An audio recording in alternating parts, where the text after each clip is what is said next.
మరి ఉమ్మడి రాష్ట్రంలో ఉన్నటువంటి ఆ ప్రజలకందరికీ కూడా బోనాల పండుగ శుభాకాంక్షలు తెలియజేసుకుంటూ గత 200 సంవత్సరాల నుండి ఉజ్జయిని మాంకాళి జాతర ఎంతో అంగరంగ వైభవంగా జరుపుకుంటూ ఉన్నటువంటి ఈ సందర్భంలో గౌరవ ముఖ్యమంత్రి గారి రాష్ట్ర మరి పండుగగా ప్రకటించిన తర్వాత రాష్ట్రం తరఫున ప్రత్యేకంగా ముఖ్యమంత్రి గారు శ్రద్ధ వహించి ఉన్నటువంటి అన్ని దేవాలయాలకు ధూపదీప నైవేద్యాలు అందించాలని ఎప్పుడు లేని విధంగా ఏ టెంపుల్లలో ఎలాగా సౌకర్యాలు కావాలనో అలాగా మరి ప్రభుత్వ ద్వారా ఎండోమెంట్ ద్వారా డబ్బులను ఇప్పించి ఉన్నటువంటి సరిపోకుండే అవి కూడా డబ్బులను పెంచేటువంటి కార్యక్రమాన్ని చేసినటువంటి ముఖ్యమంత్రి గారికి ఈ మీడియా ద్వారా నేను ధన్యవాదాలు తెలియజేసుకుంటూ మరి రాష్ట్రంలో ఉన్నటువంటి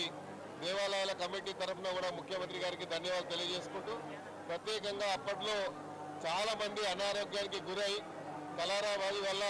చాలా మరి కుటుంబాలు నష్టపోయాయని ప్రాణ కోల్పోయారనే ఆలోచనతోని ఉజ్జయిని నుంచి తీసుకొచ్చి ఇక్కడ అమ్మవారిని స్థాపించిన తర్వాత ఈరోజు తెలంగాణ మరి చూస్తూ ఉన్నాం. మరి మొన్నటి వరకు కూడా వర్షాలు లేవు అని చెప్పి చాలామంది కొంచెము ఆందోళనలో ఉంటే అమ్మవారి అనుగ్రహంతో ఈరోజు ఉన్నటువంటి చెరువులు కానీ కుంటలు కానీ అన్నీ కూడా ఈరోజు ఉన్నటువంటి అన్ని జలాశయాలన్నీ కూడా నిండిపోయి సస్యశ్యామలం అవుతున్నటువంటి తెలంగాణకు అమ్మవారి ఆశీస్సులు ఉండాలని ముఖ్యమంత్రి గారు మొన్న ప్రవేశపెట్టినటువంటి రైతు రుణమాఫీ గురించి కూడా మరి రైతులు ఎంతో పండుగ చేస్తున్నటువంటి ఈ సందర్భంలో